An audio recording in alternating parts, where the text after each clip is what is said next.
Hoy vamos a hablar de este tema, entrar en el reino. Estamos hablando del reino de Dios y el subtema es ciudadanos del reino. Somos ciudadanos del reino. Y queremos hablar todos estos fines de semana y el día miércoles, hablar sobre el reino de Dios, la importancia del reino de Dios.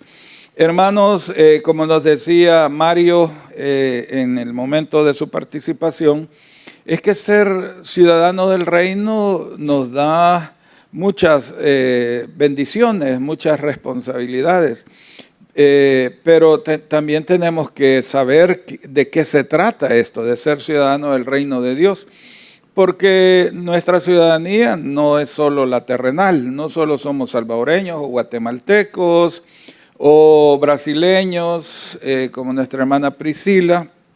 No sé si hay de otras nacionalidades aquí, pero no solo es ser, digamos, legalmente ciudadanos de una nación, sino que también somos ciudadanos del reino. Y eso lo compartimos todos somos ciudadanos del reino.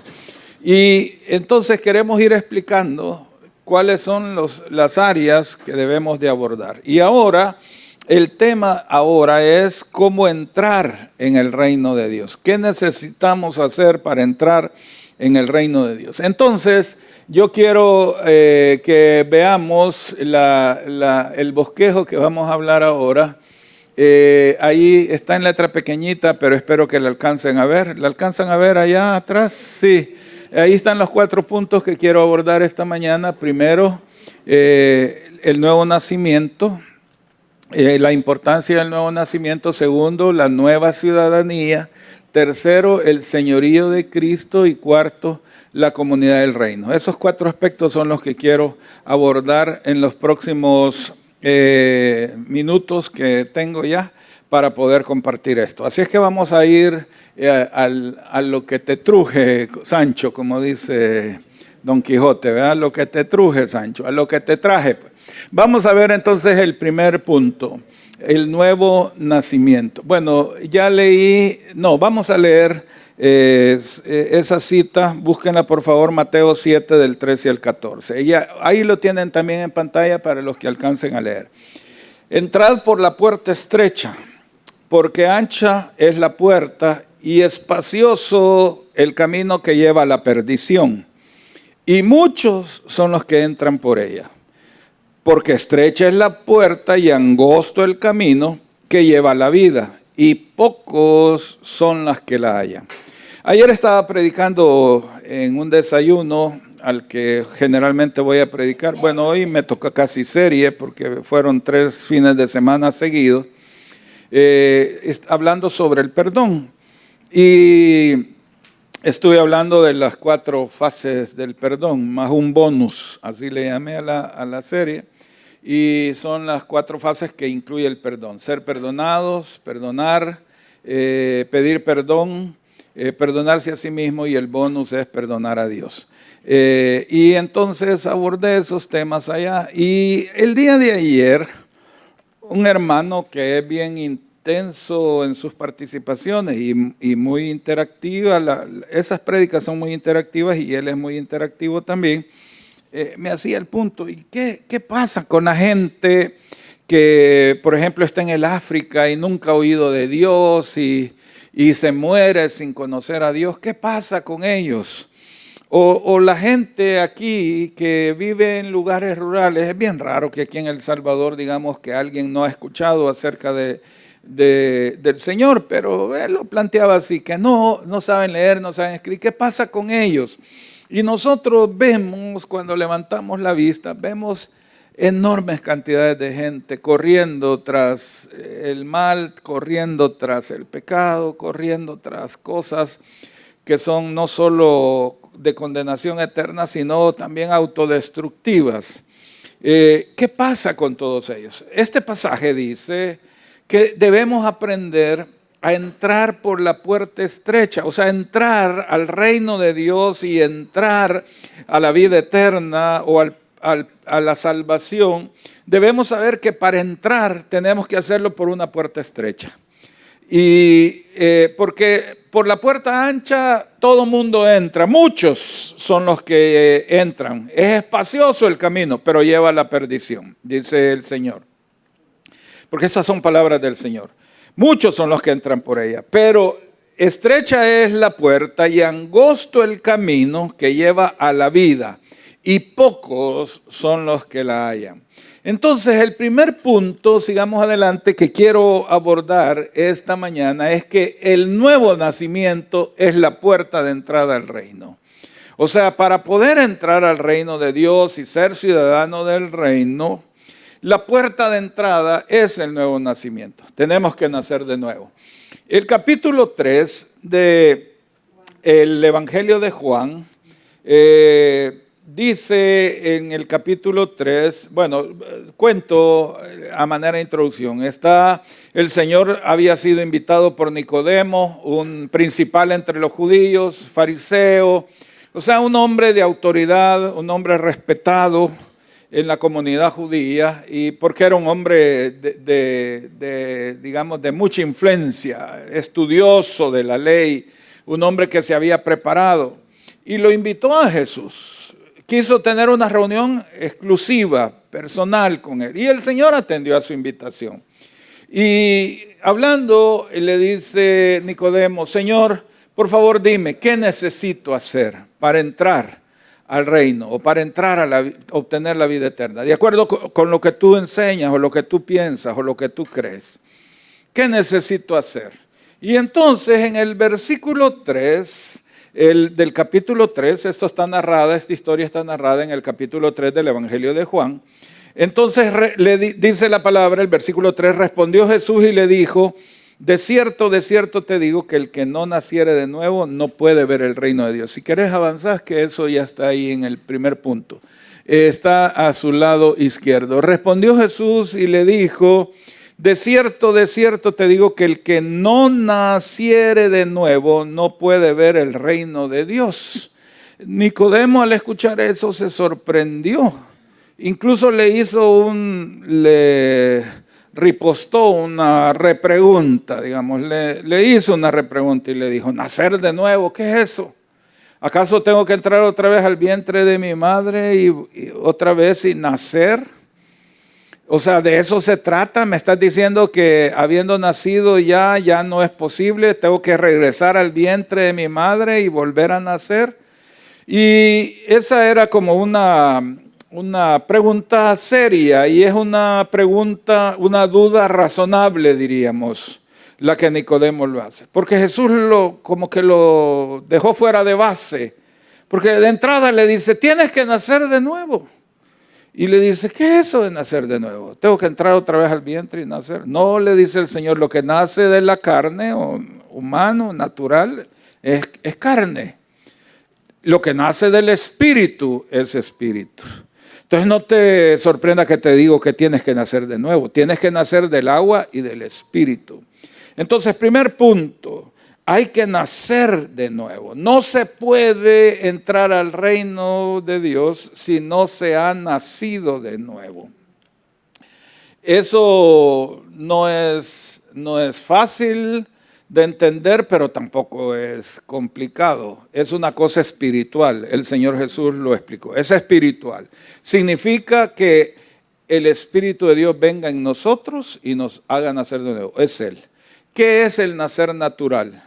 Bueno, el nacer natural es, además de que se unen un óvulo y un espermatozoide, es decir, que hay dos cromosomas que se vuelven uno y que después se reproducen, y se vuelve un solo cromosoma y reproduciéndose así como se ha unido. Es decir, el cromosoma de la mujer que va transportado en un óvulo y el cromosoma del hombre que va transportado en un espermatozoide se funden y crean un nuevo cromosoma. Antes era el óvulo siempre da cromosomas X, el hombre, el espermatozoide puede dar o cromosoma, es decir, hay espermatozoides cromosoma X y hay otros espermatozoides cromosoma Y. Y si el cromosoma del hombre que funde o que une, que fertiliza al óvulo, el cromosoma del hombre es X, se vuelve 2XX. Entonces el nuevo cromosoma es XX. Eso es una niña.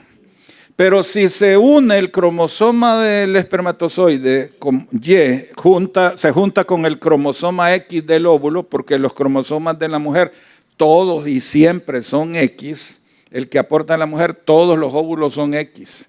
Entonces el cromosoma del espermatozoide Y se juntan y se funde un nuevo cromosoma XY. Eso es un varón. ¿Ok? Y nace entonces un cromosoma XY, es un nuevo, y ese cromosoma se empieza a reproducir y a reproducir y a reproducir. Si se reproduce como XX, entonces va a ser una niña que va a tener óvulos que van a ser X. Y hay miles de óvulos al principio adentro del vientre de la madre. Me voy a desviar un poquito del tema rapidito.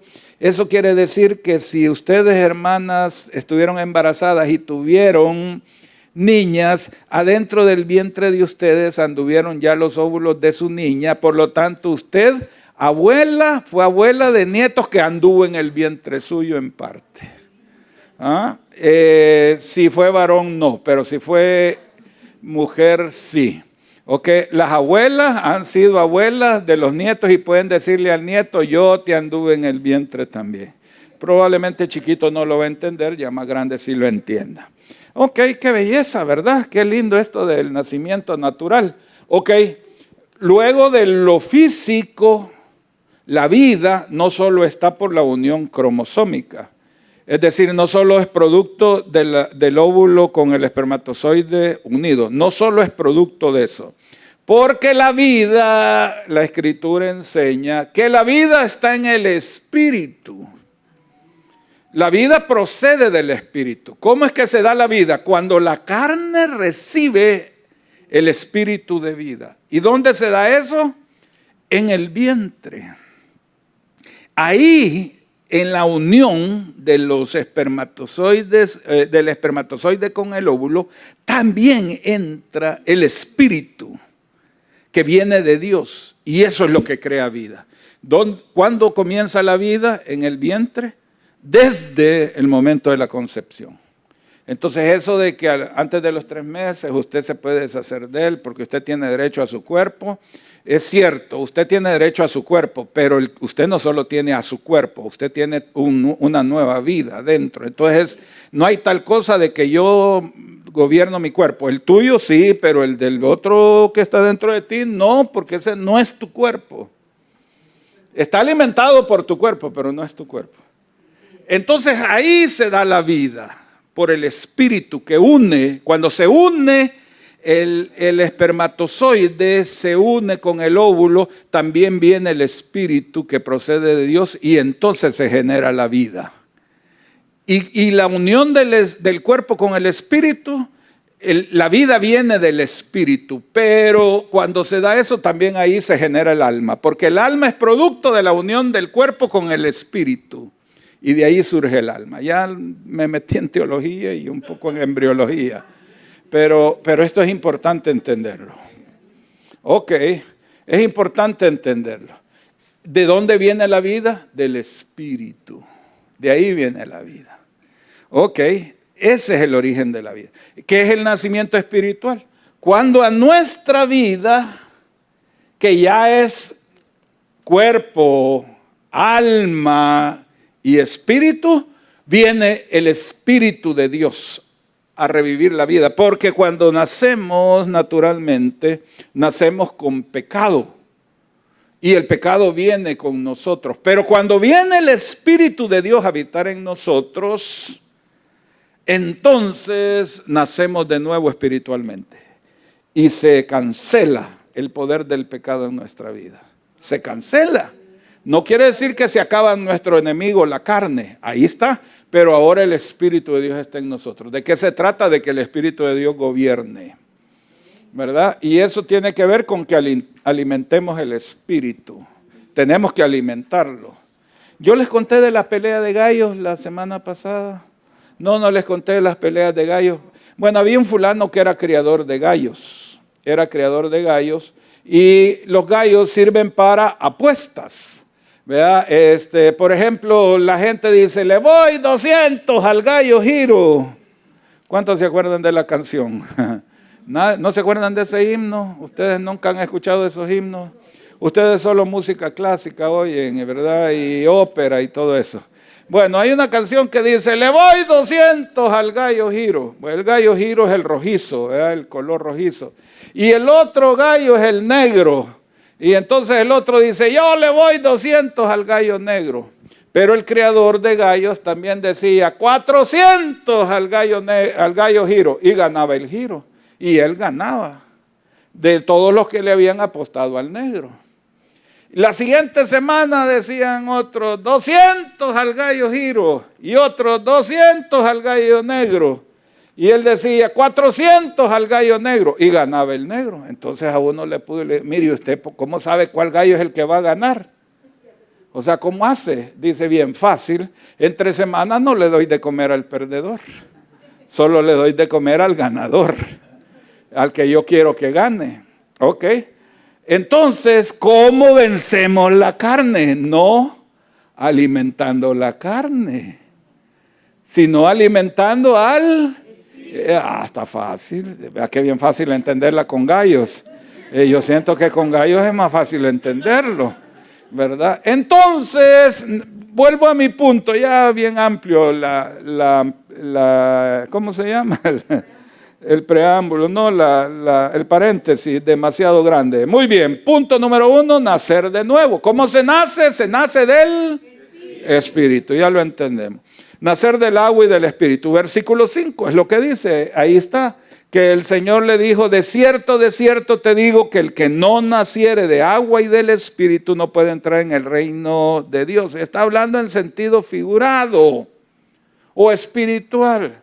Lo del Espíritu lo entendemos. ¿Y el agua? ¿Qué es el agua? Bueno, para la vida tenemos que entender que el agua es clave. De hecho, se dice que el 60% de nuestro cuerpo es agua o es líquida. El 60%. La sangre tiene un fundamento enorme de agua. Todo nuestro cuerpo está lleno de sangre. ¿Ok? Nuestro cerebro está lleno de sangre. Nuestro hígado está lleno de sangre. Ese quizás es uno de los que más llenos de sangre está. Nuestro páncreas, nuestro corazón, todo está lleno de sangre. Por lo tanto, está lleno de agua. 60%. En la vida, el agua está en la vida. Usted puede dejar de comer un mes, pero no dejar de tomar agua más de 3 días. Se muere. Pero también el agua tiene un símbolo. Es el símbolo de la palabra de Dios. Jesús habló del agua, de la palabra de Dios, usando la figura del agua. Como el agua es vital para el cuerpo humano, la palabra es vital para el espíritu. Entonces, ¿cómo le da de comer al gallo Giro? Dándole la palabra. Para seguir con esto de los gallos, porque yo vi que lo entendieron. Ok, entonces le dice Jesús, tienes que nacer del agua y del espíritu, de la palabra y del espíritu. Diga el que tiene la par, necesitas la palabra constantemente, la necesitamos. Nacer del agua y del espíritu. Ok, termino este punto 1. Mira, no se mueve si le toca la pantalla. Eso es el iPad, ¿verdad? Ok. Punto número 3. La salvación es una puerta estrecha. La puerta estrecha es la salvación. Dice Mateo 7, 13 y 14, entrad por la puerta estrecha, ya lo leímos, porque estrecha es la puerta y angosto el camino que lleva a la vida eterna. Entonces, la salvación es una puerta estrecha, no todos entran por ella. Bendito Dios que ustedes y yo entramos por esa puerta, porque reconocimos la necesidad que teníamos de Cristo. Reconocimos y nos dimos por vencidos, ¿verdad? De que nosotros solos no podemos. La gente cree que puede, y ese es el problema. La gente cree que puede porque estudió mucho y sabe mucho. Entonces cree que su conocimiento, su filosofía, su sociología, su economía, todo lo que estudió, las cantidades enormes de libros que se metió en la cabeza, creen que eso es suficiente, el conocimiento. Pero nosotros llegamos a un punto en que dijimos, no, el conocimiento no es suficiente. No puedo saberlo todo. Otros creen que porque tienen dinero y tienen posibilidades y pueden acceder aquí, pueden acceder allá por causa del dinero. ¿Creen que eso es suficiente? No es suficiente. Otros piensan que es la fortaleza física, ¿verdad? Que tienen fuerza, que han ido al gimnasio, que han construido músculos, que han hecho cosas con su cuerpo y que su cuerpo es una maquinaria bien desarrollada, bien preparada. Pero otros reconocemos que no es suficiente la fortaleza física. Hay momentos en que eso no es suficiente. No es suficiente. Entonces nos dimos por vencidos y dijimos, bueno, ni mi conocimiento, ni mi dinero, ni mi fortaleza física, ni mis relaciones, ni aquí ni allá es suficiente. Necesito darme por vencido. ¿Quiénes son los que entran por la puerta estrecha? Los que ya se dieron por vencidos y reconocen que solamente Jesucristo es el que puede transformar sus vidas. ¿Pueden decir amén, hermanos? Muy bien, punto número 2. Tenemos, hermanos, una nueva ciudadanía. Ustedes y yo tenemos una nueva ciudadanía. Somos ciudadanos del reino. Ya esto ya lo dije, pero ustedes nos van a escuchar reiterarlo constantemente, porque necesitamos reafirmar este punto. O sea, si esto es lo único que sacamos al final de toda esta jornada, yo soy ciudadano del reino, ya con eso es suficiente. Logramos nuestro objetivo. Que usted entienda que usted es ciudadano del reino de Dios. Somos ciudadanos del reino. Esto tiene conceptos muy importantes. La ciudadanía es una cosa muy importante, hermano. La ciudadanía te da derechos, pero también responsabilidades o deberes. La ciudadanía te da cultura, te da ciertas cosas, valores, identidad.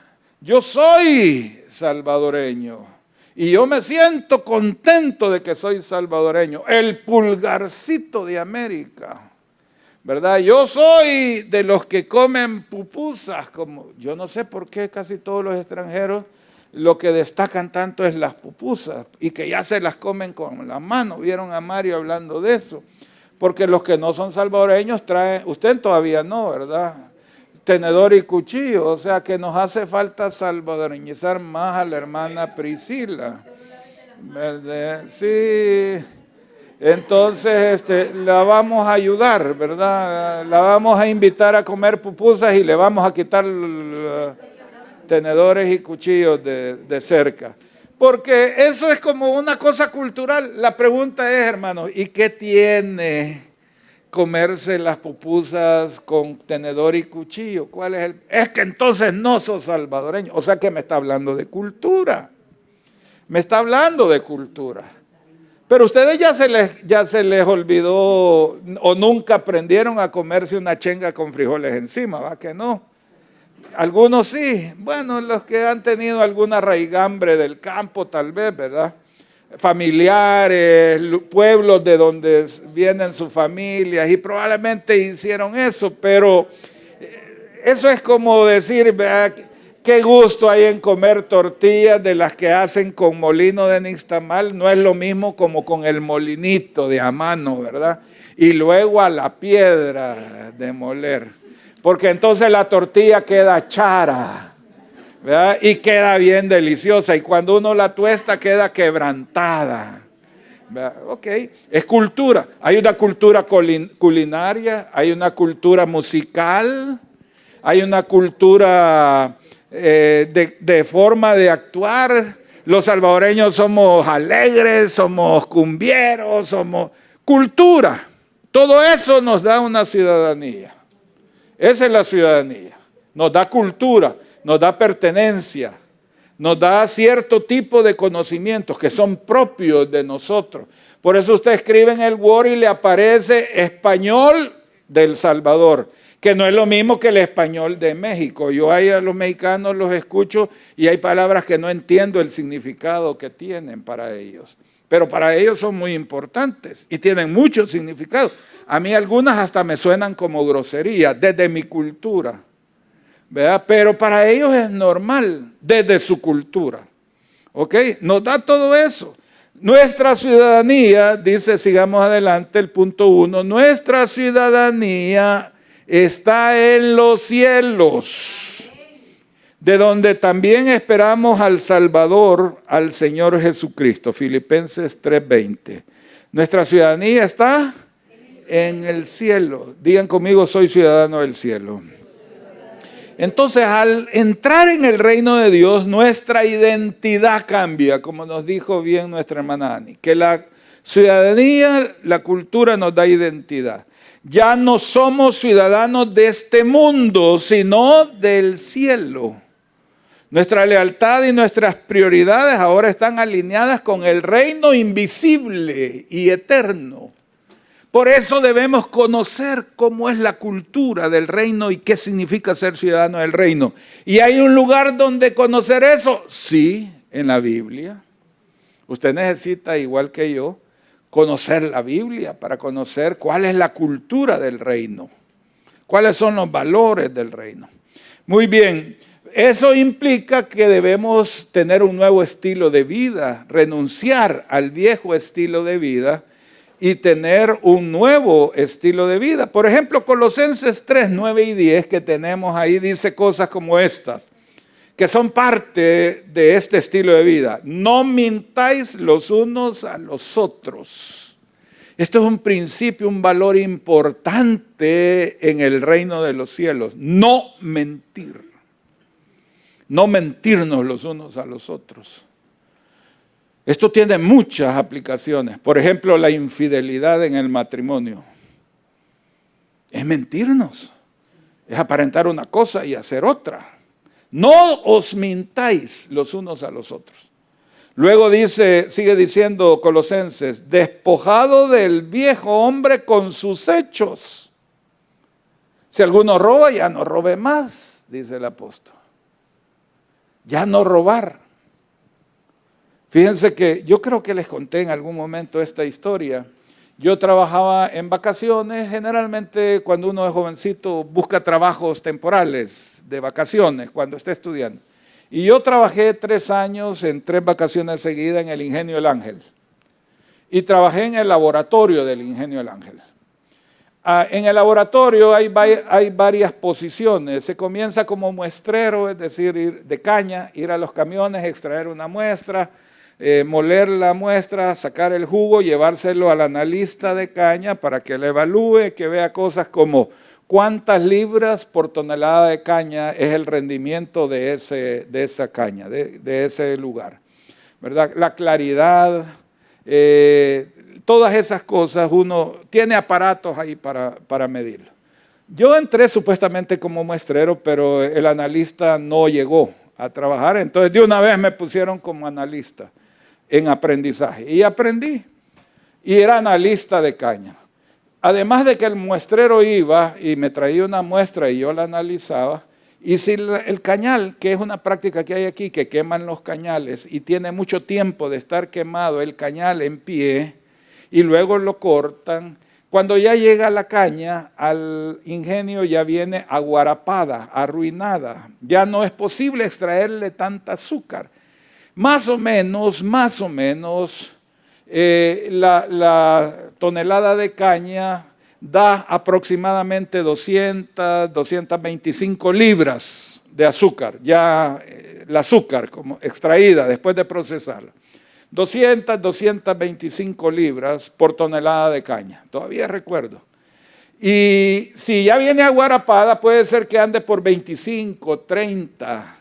Entonces el rendimiento es demasiado bajo, que es pérdida para el ingenio, porque el proceso es el mismo y la cantidad de cosas que hay que meterle son las mismas, de insumos para procesar la caña, entonces no tiene sentido. Entonces la tarea del analista de caña es mandar un reporte y decirle a la báscula, que es la puerta de entrada al ingenio, decirle al de la báscula, a ese cañal, de ese tablón, de ese lugar donde lo están trayendo, ya no lo dejen entrar, porque ya está arruinada la caña. Entonces el camión que ha pasado primero cortaron la caña y todo el pago de corte de caña. Segundo, el transporte de la caña. El camión se ha pasado como 4 horas haciendo fila para poder entrar al ingenio. No lo dejan entrar. ¿Y qué tiene que hacer? Ir a botar la caña. Es pérdida para el dueño del cañal. Y generalmente los cañeros son gente de latifundio, son grandes latifundios. Es una gran pérdida. Haber pasado cuidando la caña y que porque alguien la quemó y pasó mucho tiempo ahí porque no hubo chance de cortarla, se arruinó, se pierde. Pero simplemente entró una caña arruinada. ¿Y qué era mi tarea? Reportarla. Hablé a la báscula, miren por favor a estas personas de este cañal, no le dejen entrar porque ya no da rendimiento. ¿Cuál fue la primera reacción? Vino el motorista, que por cierto era el marido de la dueña del cañal. Y vino a rogarme y todo. Y yo le dije, mire, realmente yo lo lamento. O sea, yo entiendo su situación, pues, pero yo estoy obligado por causa de mi trabajo a que no puedo hacer eso. O sea, yo fui contratado por el ingenio para hacer este trabajo y no lo puedo hacer. Y el de la báscula le dijo, yo ya te dije que con él no lo vas a lograr por 2 razones, porque es evangélico en primer lugar y ese no te va a dejar entrar porque es evangélico, y en segundo lugar es primo del muchacho que está ahí arriba en la oficina, que es bien cerca del gerente general, porque mi primo me había conseguido trabajo, pero no te va a dejar entrar porque es evangélico. Hasta cólera me dio, hermana. Entonces vine yo y le dije, mire don fulano, yo lo lamento, yo le voy a decir una cosa, yo no lo voy a poder dejar entrar. Pero si usted quiere hablar con los otros analistas de los otros turnos, ya esa es su cuestión. ¿Saben qué ocurrió? Metió la caña. No en mi turno, pero la metió.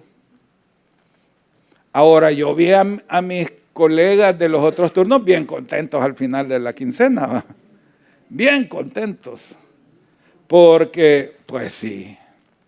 Ahora díganme si no es lo común en este mundo, ¿verdad? Es lo común. Ahora, nosotros como ciudadanos del reino ni debemos sobornar, ni debemos recibir soborno, porque es la cultura del reino. Pero la pregunta es, ¿y entonces cómo vamos a vivir en este mundo? Cuando nos para el policía y le decimos, no podemos arreglar entre nosotros. Mire, arreglemos, ¿verdad? O, por ejemplo, los trabajadores de los empleados de las empresas públicas, que como de las 3 de la tarde van con, préstamelo, ya que estás tomando, van con su vasito a ponerlo por donde está el marcador, ¿verdad? Y como 20 vasitos, esperando la hora de marcar. Entonces nadie puede pasar a marcar antes del vasito mío porque yo lo puse primero. Es un pleito de mediodía para abajo. ¿Quién va a poner el vasito primero? Ni ha llegado las 4 de la tarde, apenas es el mediodía y ya están los vasos haciendo fila, ¿verdad? Cultura del reino. Es que cuando la cultura del reino venga y actuemos como verdaderos ciudadanos del reino, la cosa va a cambiar en un país, pues. Un país como este, por ejemplo. O los países latinos, que somos una cultura totalmente contraria a los principios del reino. Pero nuestra ciudadanía está en el reino. Debemos renunciar a ese viejo estilo de vida. Y además debemos recordar que somos embajadores del reino. Con eso más que tenemos una responsabilidad de representar al reino. Nosotros somos representantes del rey en esta tierra y de su reino. Dice 2 Corintios 5:20. Así que somos embajadores en nombre de Cristo, como si Dios rogase por medio de nosotros, os rogamos en nombre de Cristo reconciliados con Dios. O sea que además representamos al Rey en esta tierra. La gente debería saber que para poder hablar con el Rey debería permitirnos o debería acercarse a nosotros para que nosotros le hablemos del Rey y del reino. Nosotros representamos el reino en la tierra. Ustedes son representantes del reino en cada lugar donde trabajan. La gente debería saber que ustedes pertenecen al reino de Dios y que ustedes son embajadores en nombre de Cristo. Todos los que estamos aquí somos embajadores, pueden decir amén. Entonces no solo somos ciudadanos, gracias, sino embajadores del reino de Dios, llamados a representar a Cristo y a reconciliar al mundo con Dios. Yo declaro en el nombre de Jesús que todos ustedes, todos nosotros como miembros de ITC, viviremos como verdaderos ciudadanos del reino y que va a haber esa capacidad de representar. Habrá un abandono radical del pecado en nuestra vida y un compromiso renovado con la santidad y que Dios nos va a ayudar a vivir en santidad. A pesar de nuestros enemigos, tenemos 3 enemigos. Satanás es nuestro enemigo, el mundo es nuestro enemigo y la carne que está dentro de nosotros y nos incita al mal, ¿verdad? Que nos mete y nos busca que amemos las cosas del pecado. Muy bien. Tercero, avanzamos, vivir bajo el señorío de Cristo. Señorío, esa es una palabra propia de reino, o ser pues personas que están bajo el control del Señor, bajo el gobierno del Señor. Avancemos, reconocer que Jesucristo es Señor y Rey, o Rey y Señor. Dice Efesios 1, 22 y 23, lo tienen ahí, sometió todas las cosas bajo sus pies. El Padre sometió todas las cosas bajo los pies de Cristo y lo dio por cabeza sobre todas las cosas a la iglesia. Cabeza de la iglesia, la cual es su cuerpo. La plenitud de aquel que todo lo llena en todo. Todas las cosas están sometidas al señorío de Cristo. Todo está sometido a Él.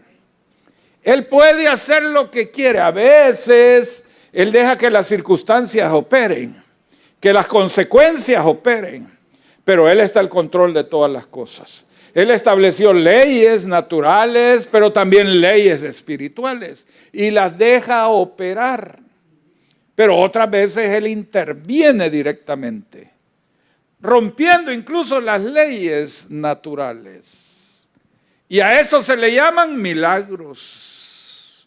Una persona comienza, producto de una condición natural, se desarrolla primero una célula que comienza a operar de manera diferente a como debería de operar y comienza con su propia lógica, se reproduce e introduce otras a esa dinámica y a eso se le llama cáncer. Una célula que opera de manera diferente al diseño con el que debería de operar. Y a eso se le llama cáncer. Por cierto, quiero aprovechar un paréntesis. ¿Cómo es que se llama su sobrina, hermana? Samantha. Quiero que oremos por Samantha en este momento. Samantha ha estado batallando por tiempos ya con el cáncer y está en este momento con noticias malas de parte de los médicos y debemos pedirle al Señor que haga un milagro, ¿verdad? Entonces vamos a pedirle a la hermana Lupita que venga. Hermana Lupita, vamos a escuchar un día de estos, creo que el otro domingo, un testimonio de la sanidad de cáncer. Hermana Lupita está cumpliendo 25 años que el Señor la sanó de cáncer que la habían desahuciado. Pero yo quiero que oremos por Samantha, que usted ore por ella. Bueno, inclinemos nuestro rostro. Bendito Padre Celestial, en esta hora, Señor, venimos ante tu presencia, Señor, a unirnos, Señor, en un mismo sentir, Padre Celestial. Sabemos, Padre, que para ti no hay distancias, Padre, no hay fronteras, mi Dios amado. Por eso, Señor, de una manera, Señor, simbólica, Padre, queremos poner nuestras manos, Señor, sobre el cuerpo de Samantha, Padre, pues tu palabra dice, Señor, que los que creamos, Señor, todo es posible, Padre Celestial. Y en esta hora, Señor, estamos creyendo, Padre Celestial, que la sangre que derramaste tú en la cruz del Calvario, Señor, también nos sana, Padre Celestial. Por eso en esta hora, Señor, en el nombre de Jesús, yo quiero, Señor, declarar sanidad sobre el cuerpo de Samantha y decirle a esas células de cáncer, Señor, que salen de su cuerpo en esta hora por el poder de tu sangre preciosa, Padre. Hasta el lugar donde está Samantha, Señor, tu poder llega, Señor. Y tú levantas a Samantha, Señor, de donde se encuentra, Padre Celestial. Sabemos, mi Dios bendito, que tú tienes poder para sanar, Señor bendito. Gracias, Señor, por la sanidad que tú traes, Señor, al cuerpo de Samantha, Padre. Porque ella, Señor, va a ser testigo de tu poder, Señor. Ella va a poder testificar de tu misericordia sobre su cuerpo, Padre. En esta hora, Señor, clamamos esa sanidad sobre Samantha, Padre. Lo creemos, Señor. Creemos porque creemos en tu palabra, que tu palabra es fidelidad, Señor. Tu palabra es poder, Señor bendito. Tú dices que nuestra boca tiene poder para la vida y para la muerte. Y en esta hora, Señor, hablo vida al cuerpo de Samantha, Padre. En esta hora, Señor, clamamos vida sobre el cuerpo de Samantha, Padre. Y, Señor, declaramos, mi Dios bendito, que ese cáncer se va de su cuerpo, Padre. Se va en el nombre de Jesús. Amén. Amén, amén. Gracias, hermana Lupita. Bueno, eso es un milagro cuando el Señor interviene directamente e interrumpe el proceso natural, las leyes naturales, y el Señor decide intervenir, ¿verdad? No me voy a adelantar a contar nada de lo de la hermana Lupita, pero eso es lo que ocurrió con ella hace 25 años. Si le dijeron que se fuera a morir a la casa.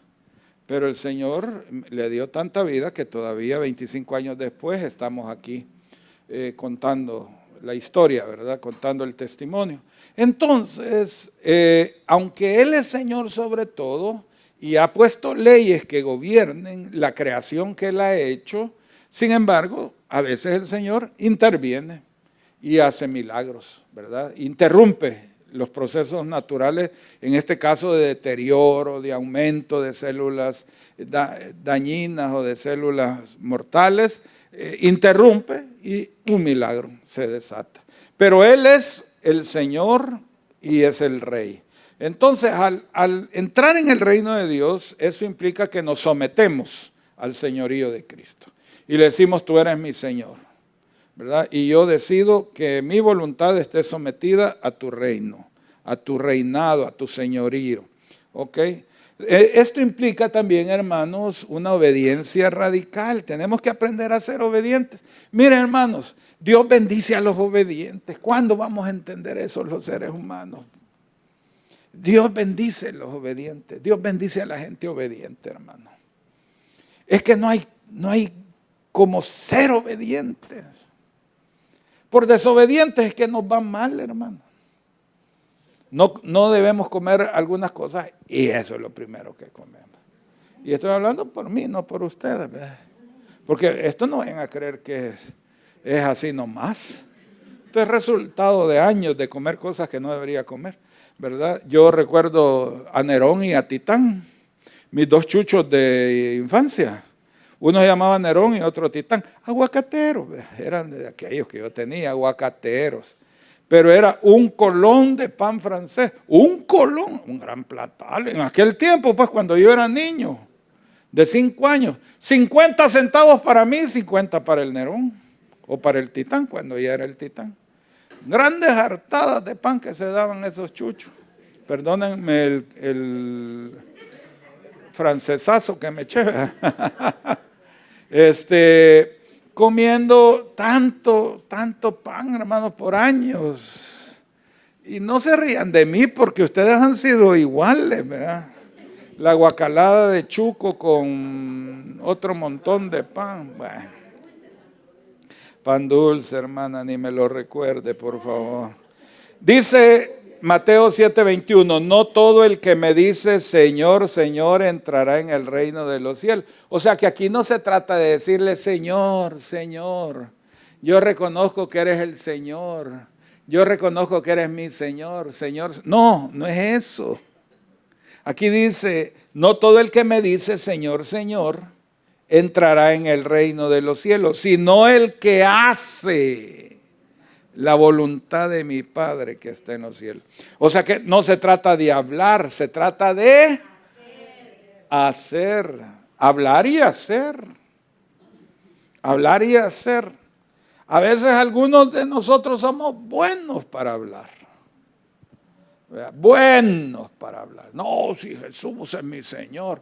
Y en la acción otra cosa. Las iglesias están llenas de gente así. ¿Verdad? Que una cosa dicen y otra cosa es lo que hacen. La verdadera ciudadanía en el reino de Dios se manifiesta en una vida de obediencia, pero radical. Obediencia radical a la voluntad de Dios, más que allá que una profesión de fe. Ya él repitió una oración. Pues ya entró al reino. Que galán fuera. Yo lo repartiría las oraciones así, ¿verdad? Yo recuerdo cuando yo era cipote, ¿verdad? Que yo predicaba, salía a predicar en las calles y todo mi gran objetivo es que la gente repitiera una oración. Pero eso no es suficiente. Miren, tuve un maestro en la universidad. Me dio el Capital, tomo 1 y tomo 2, párrafo por párrafo. El Capital de Carlos Marx. Yo lo estudié, página por página, párrafo por párrafo. Comenzando por la mercancía, para los que lo leyeron. ¿Quiénes leyeron el Capital aquí? La hermana Sonia lo leyó, vos leíste, la hermana. Yo lo leí completo, todo un ciclo, el tomo 1, y el siguiente ciclo, el tomo 2. Aparte de todas las obras de esa línea filosófica y política. Leí marxismo, hermano, pero en paleta, como dicen en mi pueblo. En paleta. Hermanos, cuando yo estuve en la maestría en Costa Rica, leía 1500 páginas por semana. Por semana. Si a eso me dedicaba, pues. Y no vayan a creer que lectura así de Paquín. No, si me hacían exámenes. Pero bueno, volviendo al tema. Este es mi maestro, muy bueno. Había estudiado en la Patricio Lumumba, en Moscú. De allá se graduó en economía. Pero miembro del Partido Comunista, ateo. Pero llegamos a desarrollar una relación. Después fuimos compañeros de trabajo cuando yo trabajé ahí en la UCA. Mi cubículo estaba aquí, el de él estaba en la otra ala, pero éramos amigos. Pero él tenía un problema de base. Y había sido alcohólico anónimo, pero se le fue la albarda de lado y agarró zumba. Era increíble cómo eso lo estaba matando. Y me lo encontré en medio de esa situación. Y fui a hablar con él a su cubículo. Mira, él se llamaba Aquiles Montoya, ya murió. Mira, Aquiles, le dije, y ya le empecé a compartir. Tú necesitas recibir a Cristo. A un ateo, marxista, del Partido Comunista. Tú necesitas recibir a Cristo. Él ya sabía que yo era evangélico. Y le compartí y le dije la oración y repitió la oración conmigo. Yo no soy Dios para juzgar si entró o no entró al reino de los cielos. Pero lo que sí sé es que repetir una oración no lo hace a uno entrar al reino de los cielos. Solo eso, pues. Solo eso. No hubo más posibilidades de desarrollarlo, de edificarlo, de discipularlo. No tuve chance. No se dio, no se pudo dar. Pero hermanos, yo antes cuando era cipotillo, porque yo vengo de predicar desde los 16 años. Todo mi pueblo lo evangelizamos casa por casa. Como me oyen y no estoy exagerando. Casa por casa mi pueblo. Y yo creía que solo con que la gente hiciera una oración y hasta 30 almitas. ¿Han oído esa expresión? Es que yo le entregué 30 almitas al Señor. ¿Y qué es entregarle 30 almitas al Señor? Que los 30 repitieron una oración. Eso no es suficiente para decir alguien entró en el reino de los cielos. Tiene que hacer la voluntad del Padre que está en los cielos. O sea, hay que orar, pero hay que vivir en obediencia. Dígale que está a la par. ¿Lo entendiste o te lo explico con dibujitos? 3, el punto 3. Es importante cuando uno vive bajo el señorío de Cristo que haya un fruto del Espíritu. Fruto. Que dice Gálatas 5, 22 y 23. Mas el fruto del Espíritu es amor, gozo. Espérenme. Es que quiero que los amargados repitan. Gozo. Estoy hablando con los amargados. Solo los amargados repitan. Gozo. Hay varios. Amor, gozo. Amor, digan amor. Los que piensan que el amor es una cosa romántica nada más. El amor es sufrido, es benigno, no es jactancioso, no busca lo suyo, no se envanece, no se goza de la maldad. Le hace comida al esposo, dicen aquí, a la esposa también. El amor es servicio. Bueno, sigo. Amor, gozo, paz, benignidad, bondad, fe. ¿Y cómo vamos a hacer? Ay, ¿cómo vamos a salir de esta? Yo ya no le hallo. Pero es que ¿de dónde tela si no hay fe? La fe es la certeza de lo que se espera y la convicción de lo que no se ve. Sin fe, dice el versículo 6, estoy hablando de Hebreos 11, sin fe es imposible agradar a Dios, porque es necesario que el que se acerca a Dios crea y que es galardonador de los que le buscan. Fe. Amor, gozo, paz, paciencia, benignidad, bondad, fe, mansedumbre. Iba con mi esposa en el panelito esta semana. Me metí a cruzar de calle. Lo hice en el tiempo correcto. Me metí al carril contrario, pero venía desde allá por Mr. Donut para acá. Venía un fulanito que creía que era el dueño de la calle, como muchos que se creen que ellos, no, aquí va el rey, porque sigo siendo el rey, ¿verdad? Y aquí va todos se tienen que apartar porque yo soy el dueño de la calle. Y viene bien enojado y me viene pitando, y como iba un gran picachón y yo en mi panelito, me aventó el colazo con el picachón y me pitó aquella frase famosa y salió corriendo. Pregunta, ¿quiénes de los que están aquí manejan pícata? Quiero investigar, pues no vaya a ser que alguno de ustedes haya sido.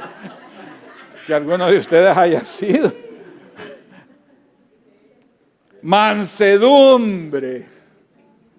Y a algunos hasta un nuevo versículo le han hecho un adendum a este versículo. Es que mansedumbre no es lo mismo que mensedumbre y solo le cambian la letra. Mansedumbre, templanza, dominio propio. Y contra estas cosas no hay ley. Eso es vivir bajo el señorío de Cristo. Es el fruto del Espíritu. Es que cuando alguien es ciudadano del reino, la característica o la forma en que uno puede identificarlo es que tenga el fruto del Espíritu. Que se le note, pues. Que en su vida cotidiana, pues. Que de lunes a domingo, no solo el domingo, de lunes a domingo. No solo del domingo en la mañana, de lunes a domingo las 24 horas. Se le note, hasta cuando sueña, pues. Hasta cuando sueña.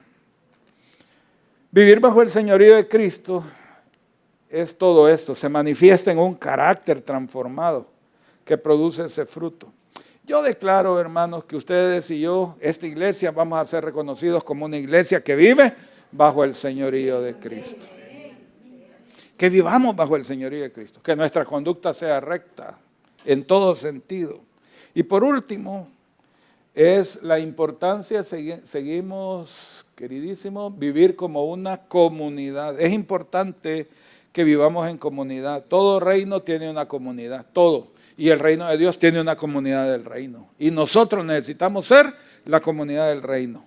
¿Esto qué implica? Vamos a los 3 puntos: que aprendamos a vivir en unidad del cuerpo de Cristo. Mire lo que dice Efesios 4. Solícitos en guardar la unidad del Espíritu en el vínculo de la paz. Un cuerpo y un espíritu, como fuisteis también llamados en una misma esperanza de vuestra vocación, un Señor, una fe, un bautismo, un Dios y Padre de todos, el cual es sobre todos y por todos y en todos.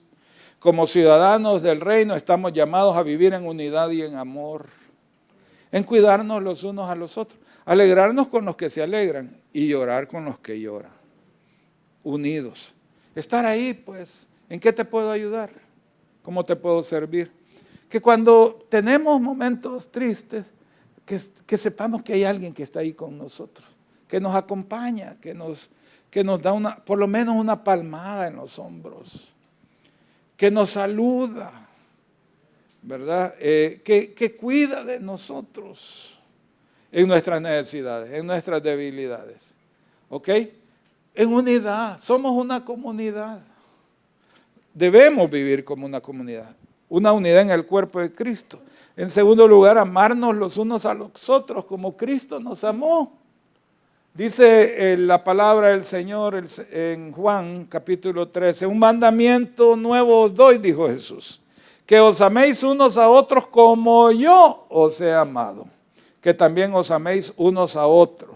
En esto conocerán todos que sois mis discípulos, si tuvierais amor los unos con los otros. Y la gente decía, miren cómo se aman. Tenían todas las cosas en común. Nadie padecía necesidad porque entre todos la suplían. Ay, hermanos, nos falta mucho tiempo para llegar a eso. Y quizás nos falta mucho camino por recorrer. Pero que seamos uno, hermanos. Volviendo al tema de cuando la hermana Lupita estaba en su proceso de enfermedad. No sé cuánto tiempo, pero fueron semanas que nos pasamos. ¿Cuántos días fueron? 39 días. Y después todavía nos quedamos porque nos gustó. Todos los benditos días nos reuníamos en la noche, en la casa de la hermana Lupita con el hermano Roberto. Todos los benditos días. Bueno, les voy a decir que como orábamos y cantábamos y estudiábamos la palabra, llegó un punto en que el hermano Roberto, que era alguien muy especial, o sea, yo lo llegué a apreciar mucho. La otra cosa es que hasta decían que éramos hermanos, digo hijos del mismo vientre, porque nos parecíamos en muchas cosas. Y estas hipotas que son las hijas de él, hasta ya me lo volvieron a decir aquí, es que cada vez que venimos aquí, a veces nos acordamos de mi papi, porque lo vemos a usted y muchas cosas suyas se parecían a él. Él era así, bastante parecido en muchas cosas, o yo me parecía a él, porque él era mayor que yo, en muchos sentidos. No solo en edad, sino en autoridad, en experiencias, en muchas cosas. Pero nos echamos los 31 principados estudiando. No sé si ustedes conservan eso, pero yo lo tengo. Los 31 principados del pueblo de Israel cuando entró a Canaán, y el hermano Roberto se echó el estudio de los 32 principados. Y vimos cada uno de ellos y su significado y cómo representan cosas. Ahora, fue un tiempo lindo. O sea, la hermana estaba sufriendo, estaba pasando por un problema. Dios en medio de eso hizo el milagro, 39 días. Y después de eso todavía seguimos como 2 o 3 meses más reuniéndonos. Compartir. Siempre nos comíamos alguito también. Siempre. Sí. Aunque no lo crean. Es que mire, sin café nadie verá al Señor. ¿Ya son las 12? Ya termino antes de que me agarre. Es que me agarra feo. Entonces, unidad, cuando sufren, cuando hay sufrimiento, estar juntos. Pero también en las celebraciones, pues. Cuando hay cumpleaños hay que ir y lleven regalo, por favor, por lo menos al mío. ¿verdad? Los otros quieren no lleven, pero al mío que no. Hay que celebrar, hermanos, y la vida hay que celebrarla. Hay que celebrar los cumpleaños. Es que a este se le está hoy cumpliendo años la esposa, pues si le estoy hablando a él, no cree que a ustedes, a él lo estoy regañando. Entonces, eso es la vida. Muy bien, este Diego ni había nacido. Estamos hablando de épocas que ni habían nacido, Diego.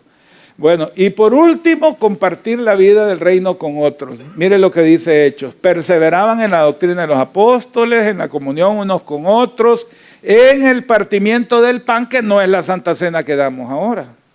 Comían. Era completo. ¿Verdad? Deberíamos de hacerlo un día de estos, ¿verdad?